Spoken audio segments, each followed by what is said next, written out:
এর চেয়ে সুন্দর একটা ওয়াকিয়া রয়েছে বাদশাহ হারুন রশিদের ইতিহাসে।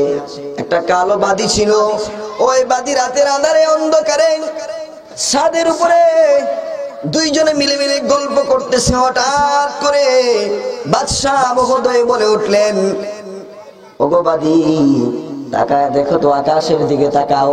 তাকান না, আকাশের দিকে তাকান। কয় আকাশের দিকে তাকান, পরে দেখলো, কয় দেখো দেখো, পৃথিবীর মধ্যে আমার তো মনে হয় এর চেয়ে সুন্দর কোনো কিছু আল্লাহ বানাই নাই। আল্লাহ মনে হয় চাঁদের থেকে সুন্দর করে আর কিছু বানাই নাই।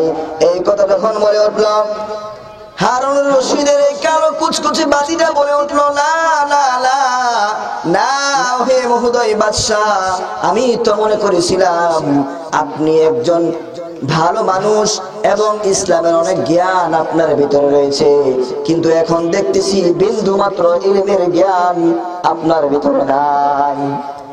এই কথা যখন বলছে, হারুন রশিদ কয়, কি বলে এগুলা?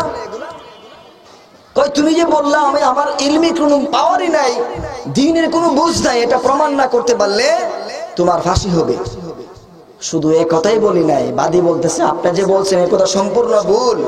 চাঁদের থেকে সুন্দর করে আল্লাহ আরো অনেক কিছু বানাইছে, মানুষকে বানাইছে। কয় প্রমাণ দাও। প্রমাণ না দিতে পারলে তোমার ফাঁসি হবে। ফজরের আজানের সময় বাদী রাত্রেবেলা দৌড়ায় গেছে ইমাম সাহেবের কাছে। যেমন এই এলাকার ইমাম সাহেব আছে না, ইমাম সাহেবের কাছে গিয়া বলতেছে, বাদী হুজুর একটা কথা বলবো। কয় কি কথা? কয় কথাটা হলো, আপনি আজকে ফজরের নামাজ পড়াবেন, আর আগেকার বাদশাহ হারুন রশিদ 5 ওয়াক্ত নামাজ পড়তো, বাদশাহ মহোদয় পিছনে থাকবে, কিন্তু আপনি ওয়াত্তিনি ওয়াজ্জাইতুন ওয়াতুরি সিনিন ওয়াহাদাল বালাদিল আমিন লাকাদ খলাকনাল ইনসানা ফি আহসানি তাকওয়িম, এই আয়াত যখন আপনি পড়বেন তখন এই জায়গায় এসে বলবেন লাকাদ খলাকনাল কমারা ফি আহসানি তাকওয়িম। এইভাবে যখন বাদী বলল, হুজুর বলতেছে, ইমাম সাহেব বলতেছে, না না না, কখনো এমন করা যাবে না। যদি আমি এমন করি তাহলে সাথে সাথে আমার চাকরি চলে যাবে। বাদী বলল, অনেক কথা কাটাকাটির পরে আপনার চাকরি কখনো যাবে না, আপনি শুধু এই কাজটা আজকের জন্য করে ফেলেন। ইমাম সাহেব নামাজের মধ্যে দাঁড়াইলো, বাদশাহ মহোদয় নামাজের পিছনে দাঁড়াইছে। নামাজের মধ্যে দাঁড়াইয়া আলহামদুলিল্লাহি রাব্বিল আলামিন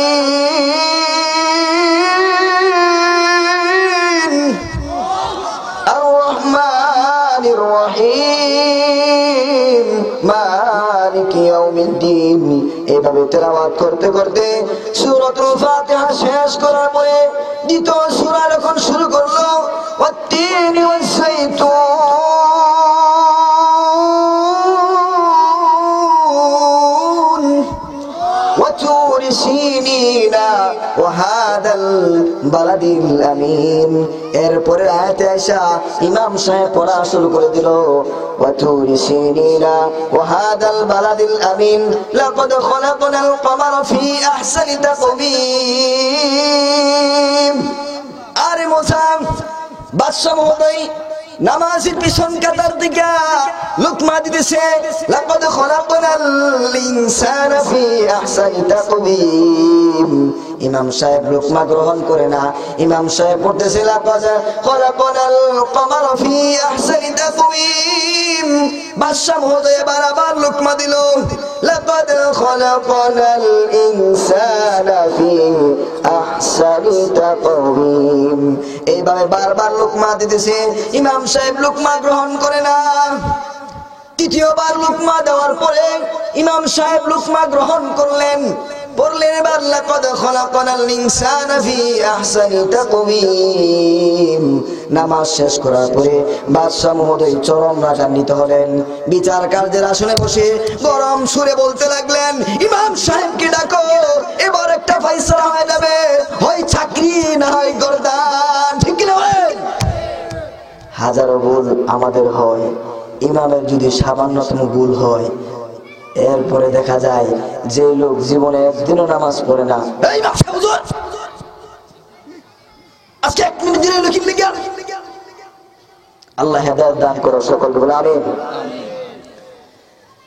বাদশাহ মহোদয় নামাজের পরে গরম মেজাজ দেখায় ডাকলেন, ইমাম সাহেবকে ডাকো, এবার ফয়সালা হয়ে যাবে। ইমাম সাহেব থর করে কাঁপতেছে।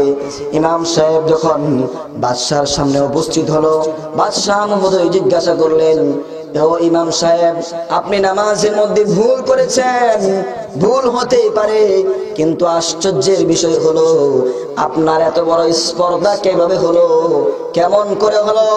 আমি বাদশাহ আপনাকে লোকমা দিলাম, একবার দুইবার নয়, 3 বার লোকমা দিলাম, আপনি গ্রহণ করলেন না কেন? জবাব দিন, জবাব দিন।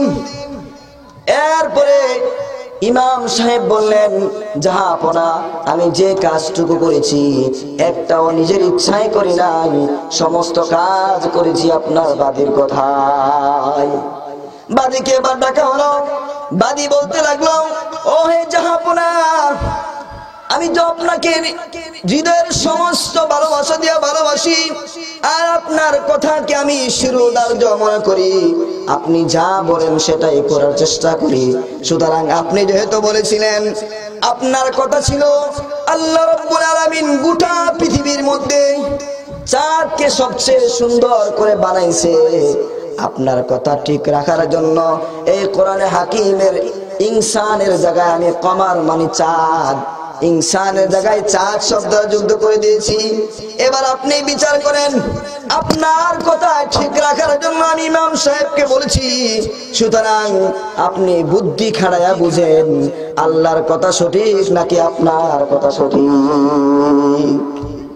এবার তো 500 পেরেশানি হতে পারি, আরে কই কি আল্লাহ বলছে, লাকাদ খালাকনাল ইনসানা ফি আহসানি তাকওয়িম।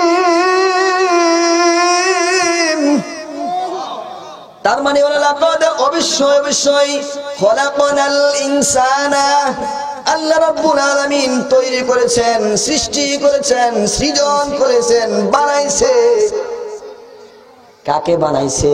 ইনসানের অর্থ হলো মানুষ। আল্লাহ রাব্বুল আলামিন অবশ্যই মানুষকে বানাইছে। কই কিভাবে বানাইছে? আয়াতের শেষ অংশে পরিষ্কার ভাবে বলেছেন, ফি আহসানি তাকওয়িম। আল্লাহু আকবার বলেন না? আপনি চিন্তা করে দেখেন, ওয়াজ তো এখন হয়ে গেছে আওয়াজ। একবার চিন্তা করে দেখেন, পৃথিবীর সমস্ত বৈজ্ঞানিকদের গবেষণা সব জায়গায় ফেল হয়ে যায়, একটা স্কিল কেউ বানাইতে পারবে? বলেন, একটা ফার্স নষ্ট হয়ে গেছে, অরিজিনাল না নকল কেউ বানাইতে পারবে? আল্লাহ কত সুন্দর করে বানাইছে। এবার একটু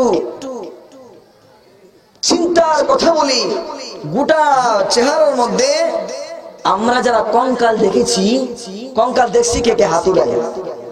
কঙ্কাল দেখছেননি? আগের কালে ছোটবেলায় স্কুলে গেলে আমরা দেখতাম কঙ্কাল পাওয়া যেত, এখন আর কঙ্কাল পাওয়া যায় না। তো স্কুলে গিয়ে কঙ্কাল দেখার পরে সবচেয়ে ভয় পাইতাম কোন জায়গাটা? কোন তো চেহারা। চেহারা কি দেখে ভয় পাইতাম? চেহারা দেখলে সবচেয়ে বেশি ভয় লাগে। এখনো মেলার মধ্যে বাঘের মুখ পাওয়া যায়, মানুষের এখানে লাগায় ও করে ধরে, বাচ্চারা চিল্লান দেয়, ঠিক কিনা বলেন?